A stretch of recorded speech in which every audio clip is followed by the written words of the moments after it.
Hello friends, welcome to my YouTube channel. दोस्तों, आज के दिन से एक और आईपीओ स्टार्ट होने वाला है। दोस्तों, कंपनी का नाम है केन्स टेक्नोलॉजी और ये कंपनी आज के दिन से स्टार्ट हो जाएगा। मतलब 10 नवंबर से ये कंपनी स्टार्ट हो जाएगा। ये मेन बोर्ड की कंपनी है, मतलब कि इसका जो आईपीओ का इशू साइज है वो बहुत ज़्यादा है। तो दोस्तों, इस कंपनी के बारे में पूरा डिटेल में देखेंगे, कंपनी कैसी है और इस कंपनी में हमें अप्लाई करना चाहिए या नहीं करना चाहिए। तो चलिए इस वीडियो को स्टार्ट करते हैं और देखते हैं कंपनी के डिस्क्रिप्शन के बारे में। तो दोस्तों, ये जो कंपनी है मैं आप लोग को बता दूं कि ये कंपनी बेसिकली क्या करती है। तो इलेक्ट्रॉनिक्स मैन्युफैक्चरिंग करती है। इलेक्ट्रॉनिक्स मैन्युफैक्चरिंग मतलब जो भी चीज़ें होती हैं जो कि यूज होती है आईटी में, इलेक्ट्रॉनिक्स का सामान जो भी यूज होता है, या बहुत तरह के अलग से एरोस्पेस हो गया, डिफेंस सेक्टर हो गया, ऑटोमोटिव सेक्टर हो गया। सारे सेक्टर में इलेक्ट्रॉनिक्स डिज़ाइन की ज़रूरत होती है। इलेक्ट्रॉनिक्स डिज़ाइन का ज़रूरत होता है और ये सारा चीज़ ये कंपनी बनाता है और कंपनी मैन्युफैक्चर करता है। और इस कंपनी का सबसे मेजर चीज़ है कि ये जो भी चीज़ बनाता है, इलेक्ट्रॉनिक्स डिज़ाइन और मैन्युफैक्चर करता है, वो आईओटी के हेल्प से करता है। आईओटी क्या होता है? इंटरनेट ऑफ थिंग्स होता है। इंटरनेट ऑफ थिंग्स कैसे वर्क करते हैं? तो जैसे आप फ़ोन में स्मार्ट वॉच पहने हुए हो, तो वो एक आईओटी है और उसके पीछे जो भी इलेक्ट्रॉनिक्स डिज़ाइन होता है वो एक कंपनी कोई बनाती है। तो वैसे ही केन्स टेक्नोलॉजी भी एक इलेक्ट्रॉनिक्स मैन्युफैक्चरिंग कंपनी है जो कि इलेक्ट्रॉनिक सिस्टम डिज़ाइन करती है और मैन्युफैक्चरिंग करती है, जिसे हम लोग ईएसडीएम भी बोलते हैं। इन ईएसडीएम जिसका फुल फॉर्म होता है इलेक्ट्रॉनिक सिस्टम डिज़ाइन और फिर साथ में एंड मैन्युफैक्चरिंग। तो इसमें ये क्या करती है कंपनी? अपना कॉन्सेप्चुअल डिज़ाइन देती है, डिज़ाइन करती है, फिर प्रोसेस इंजीनियरिंग करती है और फिर इंटीग्रेटेड मैन्युफैक्चरिंग करती है और फिर लाइफ साइकिल सपोर्ट देती है। तो कोई भी प्रोडक्ट बनाने के लिए सबसे पहले हमें डिज़ाइन देना होता है। डिज़ाइन जैसे ही हमारे पास आ जाता है तो फिर हम बताते हैं कि स्टेप बाय स्टेप कैसे बनाना होता है, जिसे प्रोसेस इंजीनियरिंग कहते हैं।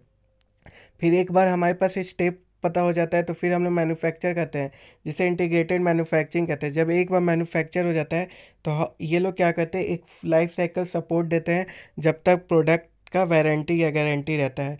तो ये कहाँ कहाँ पे ये सब कुछ कंपनी का अवेलेबल है, यहाँ पे देख सकते हैं।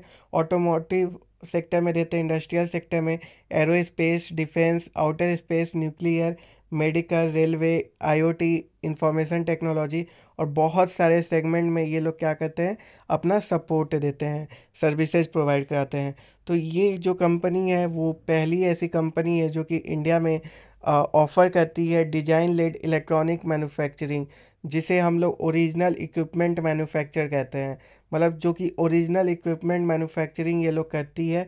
ये कंपनी पहली ऐसी है भारत में, ओईएम जिसे कहते हैं। बहुत तरह के सॉल्यूशन यहाँ पे दिया हुआ है। ये कुछ ज़्यादा टेक्निकल टर्म है तो हम लोग इसको थोड़ा सा इग्नोर करते हैं।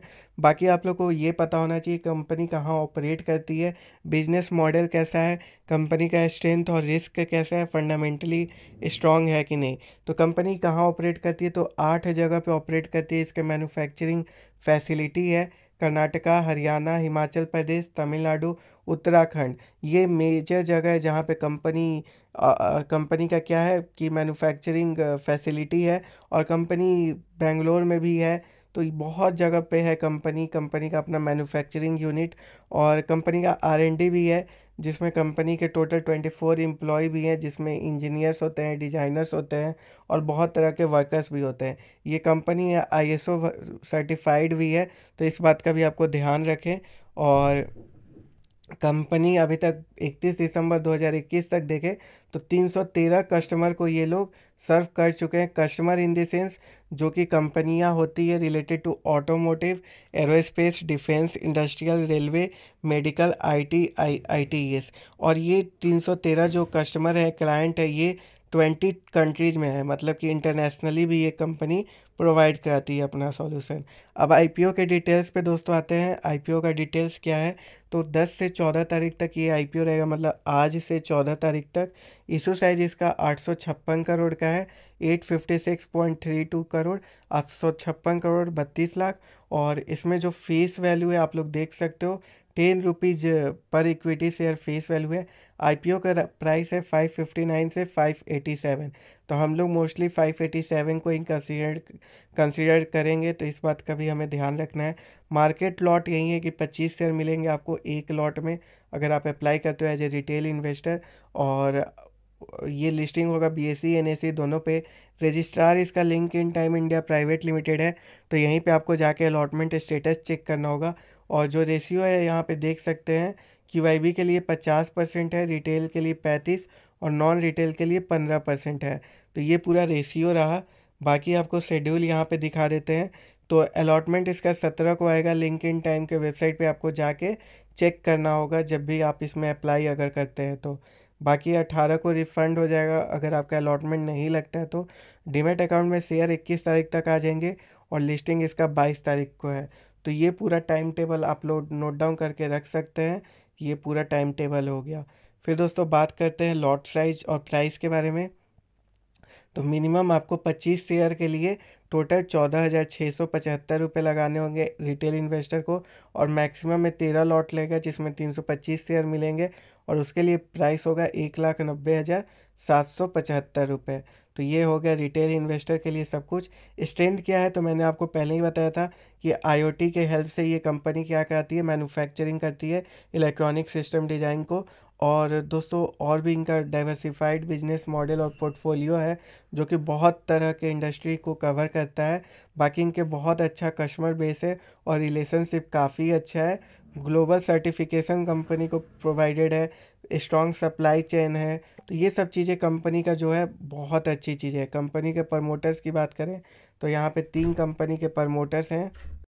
तो नाम आप लोग देख सकते हैं, रमेश कुन्हीकनन, सविता रमेश और RK फैमिली ट्रस्ट। बाकी दोस्तों कंपनी के फाइनेंशियल की बात करें तो यहाँ पे आप लोग देख सकते हो मेजर फोकस आपको टोटल रिवेन्यू और प्रॉफिट आफ्टर टैक्स पे रखना है।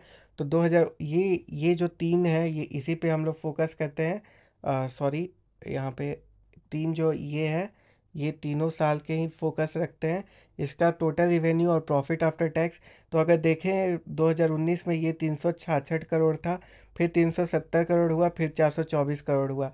तो रिवेन्यू जो है क्या हुआ, ईयर ऑन ईयर ग्रोथ हुआ है। तो मतलब हर एक ईयर ये बढ़ा ही है, कम नहीं हुआ है। वहीं पे प्रॉफिट देखें तो प्रॉफिट 9.72, 9.35, 9.73। तो जो प्रॉफिट हुआ है वो क्या है कि वो कंसिस्टेंट है बट कोई ग्रोथ नहीं हुआ है। तो इस पर भी हमें फोकस रखना होगा कि रिवेन्यू तो बढ़ा है बट कोई प्रॉफिट नहीं बढ़ा है, जिसे PAT कहते हैं, प्रॉफिट आफ्टर टैक्स।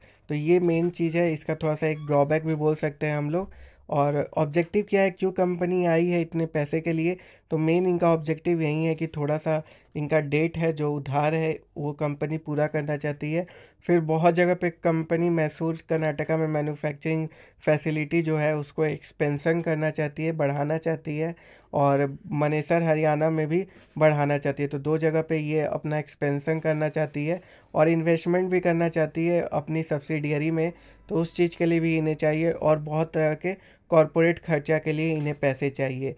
तो इनके कौन कौन सी कंपनी पीयर्स पहले से ही स्टॉक मार्केट में लिस्टेड है तो आप लोग देख सकते हो। डिक्सन टेक्नोलॉजीज जो कि बहुत बड़ा नाम है, इसका PE रेशियो आप लोग देख सकते हो। और एम्बर इंटरप्राइजेज, दोनों कंपनी इलेक्ट्रॉनिक सिस्टम डिज़ाइन में आती है। मोबाइल का जो भी इलेक्ट्रॉनिक सिस्टम की ज़रूरत होती है ये कंपनी प्रोवाइड कराती है। तो मैंने आप लोग को स्ट्रेंथ पहले ही बता दिया। रिस्क क्या एसोसिएटेड है, तो रिस्क यही एसोसिएटेड है कि कंपनी का जो पीयर्स है वो काफ़ी स्ट्रांग है और कंपनी का जो बिजनेस है वो काफ़ी ज़्यादा अपने कस्टमर पे निर्भर है। और अगर कस्टमर 1 या 2 कभी क्लाइंट का लॉस होता है तो इनका डिमांड बहुत ज़्यादा डिक्रीज हो सकता है। तो ये चीज़ पे है। तो कंपनी को हमेशा अपने स्टैंडर्ड को मेंटेन करना होता है और कंपनी को बहुत ज़्यादा क्वालिटी सर्टिफिकेशन को रिसीव करना होता है। अगर कोई भी फेलियर होता है रिन्यू कराने में कोई भी सर्टिफिकेशन को, तो वो इनके पूरे फर्म पे ये इन्फ्लुएंस करता है। अब दोस्तों ये मेजर चीज़ें आप लोग जान जाओ कि कंपनी का जो प्रमोटर था प्री इशू मतलब इशू होने से पहले वो 80% के आसपास था। फिर इशू होने के बाद ये हो जाएगा 67% के आसपास। तो ये चीज़ को आपको फोकस रखना है। करेंटली कंपनी का कोई ग्रे मार्केट प्रीमियम नहीं है। अभी आज के दिन अगर कुछ भी अपडेट आता है तो मैं आप लोग को बता दूंगा। ये कंपनी का जैसा कि मैंने बोला था रजिस्ट्रार है linkintime.co.in। तो यही है कंपनी के बारे में। तो दोस्तों कोई भी क्वेश्चन हो आप लोग कमेंट बॉक्स में कमेंट करके पूछ सकते हो। कंपनी के बारे में अभी मैं यही बोलूँगा कि let's wait for their GMP का थोड़ा वेट करते हैं। GMP अगर आ जाता है तो फिर हम लोग फाइनल डिसीजन लेंगे। कंपनी अच्छी है बट वही है कि प्रॉफिट आफ्टर टैक्स उतना नहीं है क्लियर। तो ये रहा केन्स टेक्नोलॉजी के बारे में। अगर वीडियो अच्छा लगा तो वीडियो को लाइक कर दीजिएगा, चैनल को सब्सक्राइब कर दीजिएगा। Thank you for watching my video. If you are new to my channel, please do subscribe my channel. Thank you. जय Hind, Vande Mataram.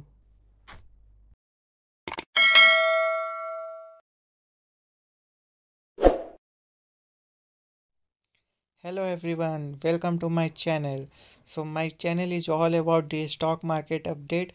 Here you can see the update about the IPO, their grey market premium, all the latest stock market news. So you can expect everything, every knowledge about the stock. So please subscribe my channel and please press the bell icon. Thank you. Keep watching.